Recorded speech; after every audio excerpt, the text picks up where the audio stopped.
Je me souviens encore de l'arôme du café qui m'a enveloppé dès mon entrée à l'aéroport Charles de Gaulle. L'immensité du lieu m'a laissé un peu abasourdi, mais en même temps, il y avait une émotion palpitante dans mon cœur. Paris. La ville lumière, rêve et promesse. J'ai regardé autour de moi, captant les voix dans différentes langues et le mouvement frénétique des gens qui semblaient toujours pressés. Je ne faisais pas partie de ce monde, mais j'étais déterminée à m'y intégrer. Alors que je me dirigeais vers la sortie, un mélange d'anxiété et d'anticipation m'envahit. Les lumières de l'aéroport brillaient vivement, se reflétant sur ma peau, et je ne pouvais m'empêcher de penser à la distance qui me séparait de mon pays natal, le Sénégal. Encore une fois, Essatou, tu repars de zéro, me murmurai-je. C'était un mantra que je répétais chaque fois que je me sentais perdue. J'ai été accueillie par un homme en costume sombre, qui tenait une pancarte avec mon nom dessus. Essatou, demanda-t-il avec un léger sourire aux lèvres. J'acquiesçai, sentant une boule dans ma gorge. Je m'appelle Jean, le chauffeur de la famille Dupont. Allez, ils vous attendent. Le ton de sa voix semblait cordial, mais une partie de moi me sentait toujours comme un intrus.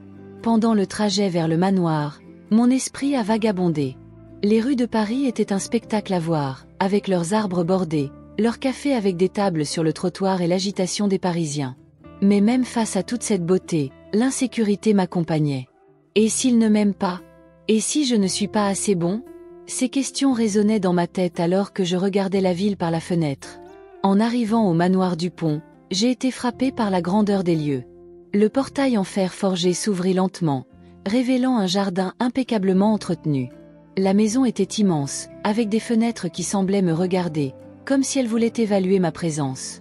L'odeur des fleurs fraîches m'a accueillie, mais dès que j'ai franchi l'entrée, un sentiment d'inconfort m'a envahi. Claire, la matriarche, m'a accueilli avec un sourire qui n'atteignait pas ses yeux. Bienvenue à Essatou. Nous sommes très heureux de l'avoir parmi nous. Sa voix était douce, mais il y avait une touche de superficialité que je ne pouvais ignorer. Alors qu'elle me faisait visiter la maison, j'ai remarqué les regards déguisés en suspicion de la part des autres membres de la famille. Ils m'ont évalué comme si j'étais un étranger dans un monde qui ne m'appartenait pas. La première tâche qui m'a été confiée était de m'occuper de la petite Camille, une fille aux cheveux blonds et aux yeux brillants. Elle m'observait avec curiosité et j'essayais de lui sourire, mais la tension dans la pièce semblait étouffer mon enthousiasme. « Salut Camille. Allons-nous jouer ensemble ?»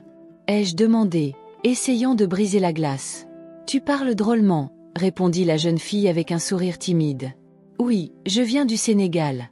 Je parle un peu différemment, mais je peux aussi vous apprendre quelques mots en français. » J'étais déterminée à établir une connexion, même si l'environnement autour de moi me semblait accablant. Claire, qui s'était approchée, l'interrompit. « Camille, ne sois pas impolie. Essatou, s'il te plaît, ne la laisse pas parler comme ça. Essayons de la mettre à l'aise avec vous. » Le ton condescendant m'a frappé comme un coup. Je n'étais pas seulement la baby-sitter, je voulais être un ami, quelqu'un qui pourrait enseigner et apprendre de cet enfant. « Bien sûr, Claire. Je ferai de mon mieux, » répondis-je en essayant de cacher la frustration qui montait en moi. En regardant Camille, j'ai réalisé que malgré son innocence, il y avait une barrière invisible qui me séparait d'elle et de sa famille. Chaque jour qui passait, cette barrière semblait se solidifier davantage, devenant un fardeau silencieux que je portais sur mes épaules. Ce n'était que le début de mon voyage à Paris, et même si les défis étaient déjà présents, je n'étais pas prêt à abandonner. J'étais ici pour lutter pour un avenir meilleur, pas seulement pour moi, mais pour tous ceux qui, comme moi, recherchent la dignité et le respect dans un monde qui oublie souvent leur voix. S'adapter à la vie dans la maison Dupont n'a pas été une tâche facile. Chaque jour, je me retrouvais plongée dans une routine qui, bien que familière dans certaines parties, était étrange et inconfortable dans beaucoup d'autres. Je me réveillais tôt, le son de mon réveil retentissant pour me rappeler constamment que j'avais un rôle à jouer. Mes doigts parcouraient les murs froids du manoir alors que je me déplaçais dans la maison, essayant de mémoriser chaque recoin, chaque objet, chaque routine que je devais suivre. Camille me regardait avec ses yeux curieux, mais il y avait quelque chose de différent dans son regard. Il y avait une partie d'elle qui semblait reconnaître un reflet en moi, une connexion que je voulais explorer, mais qui me faisait aussi appréhender. « Veux-tu m'apprendre à danser? Essatou ?» Camille a demandé d'un ton innocent alors que je l'aidais à enfiler une robe fleurie pour l'école. J'ai souri, même si une partie de moi était anxieuse. Danser signifiait liberté, quelque chose qui me manquait dans cet environnement. « Bien sûr, Camille. Quand tu reviendras de l'école, nous danserons. » répondis-je, essayant de cacher la tension qui montait dans ma poitrine. Mais tu dois aussi m'apprendre à préparer ces bonbons que tu as préparés le jour de ma fête. Insista-t-elle en sautant de haut en bas avec enthousiasme.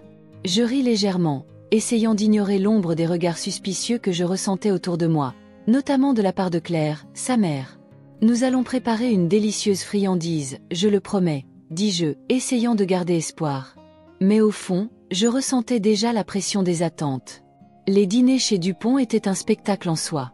Une véritable démonstration de sophistication et de raffinement. J'étais souvent dans l'ombre, essayant de m'assurer que tout était parfait pour les invités. Ce soir-là, la salle était remplie de rires et de conversations animées, mais je ne pouvais pas oublier ma place. En servant le plat que j'avais préparé avec tant de soin, j'ai entendu Pierre, le père, vanter la nourriture. Ah, Aissatou, tu es vraiment une cuisinière talentueuse. Même si, tu sais, les plats chez nous sont, comment dire ça, exotiques. Il a éclaté de rire et j'ai senti des papillons dans mon ventre. Merci, Pierre, dis-je en essayant de garder mon sang-froid. La cuisine sénégalaise est pleine de saveurs. Oui, mais tu ne penses pas que ça pourrait être un peu plus français? Un peu moins épicé? Il a continué, et je me suis forcée à sourire, mais à l'intérieur, une colère silencieuse a commencé à bouillir. Je me demandais s'il croyait vraiment que ses paroles étaient drôles ou si c'était simplement sa façon d'affirmer la supériorité de sa culture sur la mienne. Ce que je voulais vraiment, c'était qu'il voit au-delà de ce qui était sur la table. Qu'il ont compris que chaque assaisonnement, chaque ingrédient que j'utilisais portait une part de mon histoire, de mes racines. Après le dîner, pendant que je faisais la vaisselle, Camille est apparue dans la cuisine, son petit visage illuminé d'un sourire. « Aïssatou, tu es la meilleure cuisinière du monde !» s'exclama-t-elle, et mon cœur fondit un peu. « Merci, mon amour, dis-je en m'accroupissant pour la regarder dans les yeux. Et tu es d'une grande aide. » Elle a commencé à m'aider à sécher la vaisselle et je me suis senti un peu plus léger. À ce moment-là, j'ai pu voir une étincelle d'espoir. Mais dès que Claire est entrée dans la cuisine, l'ambiance a changé. « Camille, qu'est-ce que tu fais ici? Allez jouer, ce n'est pas le moment d'aider Aissatou, dit-elle sur un ton qui ne laissait aucune place à la discussion. Mais j'aime aider Aïssatou. Camille a protesté, mais Claire l'a ignoré et j'ai senti mon cœur se serrer. C'était comme si le lien que j'essayais d'établir avec la fille était constamment saboté. Désolée, Camille, murmurai-je, mais elle quittait déjà la cuisine, son air triste me coupant le cœur. Une fois de plus, j'ai réalisé que je n'étais qu'un intrus dans la maison Dupont, un gardien, une ombre sans véritable place. Et pourtant, la petite flamme d'espoir que Camille allumait en moi était difficile à éteindre. Qu'est-ce que cela signifierait pour moi à l'avenir? Qu'est-ce que cela signifie pour notre relation? Les questions résonnaient dans mon esprit alors que je continuais à faire la vaisselle, sentant la frustration et la confusion s'accumuler en moi. Chaque jour, j'avais du mal à trouver mon espace, à être considérée comme plus qu'une simple baby-sitter. Les feuilles du parc dansaient doucement au gré du vent tandis que je regardais Camille courir à travers les arbres. Le soleil de l'après-midi illuminait ses cheveux blonds, créant un halo autour de sa tête. C'était un moment simple, mais plein de vie, et je ne pouvais m'empêcher de sourire. « Regarde Aïssatou. Je suis une princesse !» cria-t-elle en se retournant les bras ouverts. Son rire était contagieux, et je m'accordais un moment de bonheur, oubliant les soucis qui pesaient sur moi. « Bien sûr que oui, ma petite princesse, répondis-je en imitant sa danse. Dans un acte impulsif, j'ai commencé à danser avec elle, en faisant des mouvements exagérés qui la faisaient rire encore plus. Mais les princesses doivent aussi savoir se protéger, non? Attention aux rochers. Camille s'est arrêtée et m'a regardée, les joues rouges d'excitation. Que faisais-tu quand tu étais petite, Aïssatou? Le cœur se serra. C'était une question simple, mais elle me rappelait des souvenirs que je gardais avec tendresse, mais aussi avec un certain regret. Ah, j'ai beaucoup couru, comme toi. Et je jouais aussi à cache-cache avec mes amis du village, ai-je commencé, ressenti par une vague de nostalgie. Nous avions un grand arbre où nous nous cachions. Son ombre était le meilleur endroit pour raconter des histoires. Des histoires sur quoi? Camille était tellement concentrée, ses yeux brillants de curiosité. Des histoires sur nos rêves, sur la façon dont nous voulions voir le monde. J'ai toujours rêvé d'aller dans un endroit où le ciel était bleu, comme Paris, répondis-je en regardant autour de moi, essayant d'absorber la beauté de ce moment. Mais, vous savez, chaque endroit a ses défis, et Paris. Eh bien, Paris est une belle ville, mais elle peut aussi être un peu solitaire. Camille avait l'air pensive. Mais tu n'es pas seule, Aïssatou. Tu aimes. Le cœur a fondu. Elle n'avait aucune idée de l'importance de ces paroles. Oui, je t'ai, et c'est très spécial pour moi, dit-il en souriant. Mais c'est toujours bien d'avoir des amis, n'est-ce pas? Claire, qui regardait de loin, fronça les sourcils. Je pouvais sentir son regard, la façon dont ses sourcils se froncèrent d'inquiétude. Qu'est-ce qui vous a dérangé? Le lien que j'étais en train d'établir avec sa fille? Une subtile fierté s'est transformée en jalousie alors que Camille et moi nous amusions, et cela se voyait dans sa position rigide. Camille, viens ici, s'il te plaît. La voix de Claire traversa l'air comme un couteau. La petite princesse hésita, me regardant avec un mélange de confusion et de consternation. Aïssatou, tu ne peux pas la laisser courir comme ça. C'est dangereux. Continua Claire, sa voix suggérant que je n'étais pas la bonne personne pour prendre soin d'elle. Désolée, Claire. Je lui montrais juste quelques jeux que je faisais, répondis-je en essayant de rester calme, mais l'indignation bouillonnait en moi. Pourquoi devrais-je me sentir coupable pour quelque chose d'aussi innocent? Elle doit savoir qu'il y a des limites. Nous ne pouvons prendre aucun risque, n'est-ce pas? Claire a insisté, son regard désormais fixé sur moi, comme si elle évaluait chaque mot que je disais. Je comprends, mais les enfants ont besoin de liberté pour explorer. Et je suis toujours attentive, a-t-elle déclaré, le cœur lourd. Camille nous regardait, confuse, comme si elle était en pleine tempête. Je veux juste que tu fasses ton travail, dit Claire, et sa voix avait un ton encore plus tranchant. Que avais-je fait pour mériter ça? Quel était ce travail qui, selon vous, n'incluait pas la joie d'un enfant? L'après-midi qui était autrefois un moment de connexion et de joie semblait désormais lourd. Bien sûr, je ferai ce que tu penses être le mieux, dis-je en me forçant à sourire qui ne toucha pas mes yeux. Camille m'a regardé, la tristesse dans ses yeux disait tout. Je n'étais pas qu'une baby-sitter, j'étais quelqu'un qui se souciait d'elle, qui voulait faire partie de sa vie. En fin de compte, ce qui compte, c'est son bonheur, n'est-ce pas? Dis-je en essayant de briser la tension. Mais Claire s'éloignait déjà en prenant Camille par la main. La connexion que nous avions établie a été brisée en un instant et je me suis retrouvée seule, piégée dans un monde qui semblait de plus en plus hostile. Le parc, avec toutes ses couleurs et ses sons, semblait désormais lointain. La joie s'est transformée en un écho de nostalgie et je me suis demandé si je pourrais trouver la force de continuer. J'étais nerveux. L'appel de Claire pour un rendez-vous ne me semblait pas prometteur. Lorsque je suis entrée dans le salon des Dupont, l'ambiance était chargée. Claire et Pierre étaient assis, avec des expressions qui trahissaient la tension de l'air. « S'il te plaît, Aïssatou, assieds-toi », dit Claire avec un sourire qui atteignait à peine ses yeux. J'ai senti mon cœur s'emballer, mais je me suis installée sur le canapé, essayant de garder mon calme. Qu'est-ce qui a bien pu se passer si mal? Nous souhaitons discuter de la façon dont vous prenez soin de Camille, commença Pierre, le ton de sa voix ferme, presque autoritaire. Nous avons remarqué quelques divergences dans votre approche. Des divergences? Qu'est-ce que cela signifiait? J'ai essayé de ne pas paraître sur la défensive. Désolé, Pierre, peux-tu me donner un exemple? Elle ne semble pas apprendre ce qu'elle devrait. Je l'ai vue jouer avec toi dans le parc et tu étais plus occupé à lui raconter des histoires sur ton pays qu'à lui apprendre à lire, dit-il en croisant les bras et en levant la tête comme s'il parlait à un enfant. Claire hocha la tête et son expression était décevante. Nous apprécions l'éducation de notre fille, Aïssatou. Et même si nous savons que vous avez vos qualités, nous avons besoin que vous vous concentriez davantage sur les activités éducatives. J'ai pris une profonde inspiration, sentant la pression dans ma poitrine. Pierre, j'encourage toujours sa créativité. L'apprentissage ne se fait pas seulement avec les livres. Les histoires du Sénégal, ma culture, elles font aussi partie de l'éducation.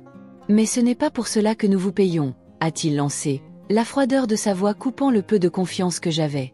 J'ai regardé vers Claire pour obtenir du soutien, mais son regard était fixé sur le sol, comme si elle essayait d'éviter la confrontation. Je comprends votre inquiétude, mais... Ai-je commencé, mais j'ai été interrompue. Nous avons besoin de quelqu'un qui puisse s'adapter à nos attentes, Aïssatou. Camille doit apprendre à se comporter comme un vrai Dupont, dit-elle, la condescendance dans son ton palpable.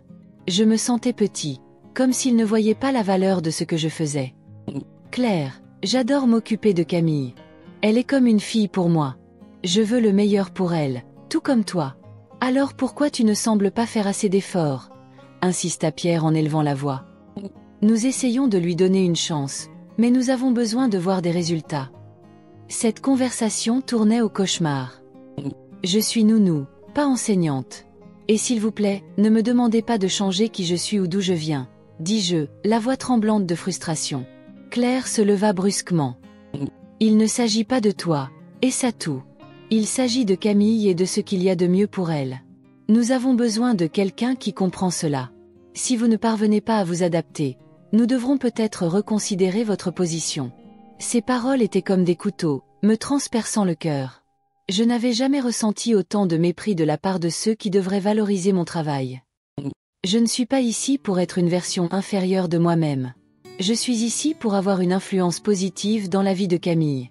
L'expression de Claire se durcit. Ensuite, vous devez repenser vos priorités. J'ai quitté la pièce, ressentant une vague de désespoir. Que pourrais-je faire? Je n'avais personne à qui faire confiance. En traversant la maison, j'ai entendu les voix d'autres nounous immigrés résonner dans mon esprit, leurs histoires de résilience et de soutien mutuel. Je me suis souvenu d'un groupe que j'avais trouvé sur l'application de messagerie où des femmes comme moi partageaient leurs expériences. J'ai sorti mon téléphone portable et en leur serrant la main, je leur ai envoyé un message. J'ai besoin d'aide. Je suis confrontée à des difficultés avec la famille pour laquelle je travaille et je sens que je dois prendre position. Quelqu'un peut-il m'aider? La réponse a été rapide. Oui, Aïssatou. Rencontrons-nous. Ensemble, nous sommes plus forts. Le soutien dont j'avais besoin était là, m'attendant. Je n'étais pas seule dans ce combat. La connexion que j'avais avec ces femmes m'a donné un peu d'espoir. Cette nuit-là, alors que la ville s'illuminait des lumières de Paris, je savais que je devais les rencontrer. Le combat pour la dignité et le respect ne faisait que commencer, et j'étais prêt à affronter tout ce qui arriverait. Ces tensions ne me briseraient pas. Au contraire, ils me rendraient plus fort. Je me suis assis à la table de la cuisine, un stylo à la main et une feuille de papier vierge devant moi. Le silence était pesant, comme si les murs du manoir Dupont recelaient des secrets que je ne parvenais pas à déchiffrer. J'ai décidé qu'il était temps de parler. À chaque mot que j'écrivais, je ressentais un mélange de nervosité et de soulagement. C'était un éclat, un cri de reconnaissance. « Chère famille Dupont », ai-je commencé, et l'encre a coulé dans un flot d'émotions refoulées. J'écris cette lettre pour partager ce que je ressens par rapport à mon travail et la façon dont j'ai été traitée. Les micro-agressions ont été constantes et épuisantes. J'ai hésité un instant, me souvenant des plaisanteries de Pierre et du regard de Claire qui semblait toujours peser sur moi. J'ai poursuivi. Je comprends que la culture et le mode de vie de chacun sont différents, mais j'ai l'impression que mon dévouement et mon amour pour Camille n'ont pas été appréciés. Au moment où je l'écrivais, Camille entra dans la cuisine, le visage illuminé d'un sourire malicieux. « Aïssatou, on peut jouer plus tard ?» demanda-t-elle, les yeux brillants d'attente. Je l'ai regardée et j'ai souri, puis j'ai reporté mon regard sur le journal. « Bien sûr, chérie. Je viens juste de terminer quelque chose d'important. » Elle s'est approchée et a lu un extrait de ma lettre. « Est-ce que tu écris à mes parents ?» demanda-t-elle, un peu inquiète. « Oui, j'essaie d'expliquer ce que je ressens, » répondis-je en essayant de garder ma voix calme. « Mais pourquoi as-tu besoin de faire ça? Ils ne comprennent pas. » L'innocence de votre question m'a brisé le cœur. « Parfois, les gens ont besoin d'entendre des vérités qu'ils ne veulent pas voir, » répondis-je, ressentant l'urgence pour elle de comprendre qu'elle n'était pas seulement une nounou, mais une femme qui méritait le respect. Cette nuit-là, un orage commença à gronder dehors. Le vent hurlait et le tonnerre résonnait comme si le ciel se préparait au combat. J'étais sur le point de terminer la lettre lorsque j'entendis des voix venant du salon. Curieuse, je m'approche de la porte et, sans le vouloir, j'entends la conversation entre Claire et Pierre. « Nous devons la licencier », a déclaré Claire, sur un ton que je n'avais jamais entendu auparavant. C'était un mélange de colère et de mépris. « Mais elle prend si bien soin de Camille. Tu ne vois pas à quel point la fille l'adore. » Pierre argumenta, mais sa défense semblait faible et distante. « Ça n'a pas d'importance. Aïssatou n'a pas une bonne influence. Elle n'a pas sa place ici. Et si quelqu'un découvre que nous avons une nounou immigrée? Qu'est-ce que cela pourrait faire à notre réputation? » Mon cœur s'emballa. J'en étais réduit à une statistique, une question d'image pour la famille qui était censée être mon foyer temporaire. La conversation m'a donné l'impression qu'un poids immense m'écrasait. À chaque mot que Claire disait, quelque chose en moi se brisait. Je n'étais pas qu'un simple employé. J'étais une femme qui marchait entre rêve et espoir, essayant de construire une nouvelle vie. Et pourtant, j'étais là, à la merci d'un préjugé qui se cachait derrière les sourires et les petites gentillesses. J'ai quitté la pièce avant qu'il ne me voie, le papier à lettres dans ma main tremblant. J'ai regardé Camille, qui était maintenant perchée sur le canapé, en train de regarder un dessin animé. Je voulais la protéger, mais la vérité est que je devais aussi me protéger. « Aïssatou, ça va ?» a-t-elle demandé, remarquant mon expression. Je le suis, mon amour. Juste un peu fatiguée. Je savais que je devais être forte, pas seulement pour moi-même, mais pour toutes les femmes comme moi qui font face au regard suspicieux de la société. Ce qui se passait avec les Dupont ne concernait pas seulement moi. C'était le reflet d'un système auquel il fallait faire face. La lettre que j'ai écrite n'était pas seulement une plainte, c'était un manifeste. Et, aussi effrayée que j'étais, une flamme de courage a commencé à briller en moi. Je ne pouvais pas les laisser décider de mon sort. Il était temps de se battre. J'ai senti mon cœur s'accélérer en regardant la petite Camille, qui tenait dans ses mains une lettre froissée. Le papier était presque déchiré, comme s'il avait été réécrit plusieurs fois. « Aïssatou, j'ai fait ça pour toi, dit-elle, son ton innocent et déterminé à la fois. S'il vous plaît, lisez. » Il était difficile de trouver des mots pour calmer cette petite fille qui, avec ses yeux brillants, semblait percevoir toute l'injustice qui nous entourait. La lettre en main, je me suis assis sur le sol froid du salon, ressentant un mélange d'affection et de désespoir. J'ai regardé Camille et j'ai dit « Tu sais que je dois y aller, n'est-ce pas ? Je ne peux pas rester dans un endroit où je ne suis pas valorisée. » Elle fronça les sourcils, comme si le monde s'effondrait autour d'elle. « Mais je ne veux pas que tu partes. Tu es la meilleure nounou du monde. Ma mère ne comprend pas, mais je sais que tu tiens vraiment à moi. » Les larmes ont commencé à couler sur son visage et je me suis senti complètement impuissant. « Camille, chérie. » J'ai hésité, cherchant les mots justes. Parfois, les gens ne voient pas ce qui se trouve sous leurs yeux. Je veux que tu grandisses en sachant qu'il est important de se battre pour ce qui est juste. La porte s'ouvrit brusquement et la grand-mère de Camille entra avec un air d'autorité et d'élégance. Ses cheveux gris étaient lissés, et sa tenue impeccable révélait une femme qui savait toujours s'affirmer. « Que se passe-t-il ici ?» demanda-t-elle d'une voix ferme mais pas hostile. Camille se releva précipitamment et courut vers sa grand-mère. « Grand-mère, Aïssatou s'en va. Elle ne peut pas y aller. Je ne veux pas qu'elle parte. » Grand-mère me regardait, ses yeux analysant la situation. « Et toi, Aïssatou ? Ce qui se passe ?» J'ai pris une profonde inspiration, sachant que c'était le moment de m'ouvrir. « Madame Dupont, J'ai regardé Camille, qui était si désespérée, et j'ai décidé que je devais être honnête. Je ne me sens pas le bienvenu ici. J'ai l'impression que mon travail n'est pas valorisé et que je suis traitée injustement. Je ne veux pas que Camille grandisse dans un environnement comme celui-là. La grand-mère fronça les sourcils, visiblement intriguée. Injuste ? Expliquez-vous. À chaque mot qui sortait de ma bouche, je sentais un poids se retirer de mes épaules. J'ai parlé des micro-agressions, des regards suspects et du fait que, malgré tous mes efforts, j'étais toujours perçue comme un intrus. J'adore prendre soin de Camille, mais je ne peux pas rester dans un endroit où je ne suis pas traitée avec dignité. L'expression de la grand-mère de Camille changea. Elle semblait réfléchir à chaque mot que je disais. « Tu as du courage, Aïssatou. C'est dommage que ma fille et mon gendre ne voient pas la valeur que vous apportez à cette maison. Grand-mère, peux-tu aider Aïssatou ? demanda Camille, le regard plein d'espoir. La grand-mère a regardé sa petite fille puis moi, une expression de détermination se dessinant sur son visage. Oui, je vais aider. Je ne peux pas permettre que cela continue. Les injustices doivent être révélées. Sur ce, la grand-mère a décidé d'en parler à la famille Dupont, et je savais que les conséquences seraient graves. Ce qui a commencé comme un acte d'amour d'un enfant s'est transformé en une confrontation qui pourrait tout changer. Cette nuit-là, alors que la grand-mère de Camille se préparait à affronter sa famille, j'ai ressenti un mélange d'anxiété et d'espoir. Peut-être qu'enfin, j'aurai une chance pour que ma voix soit entendue. La voix d'une immigrante qui recherchait la dignité dans un monde qui l'effaçait souvent.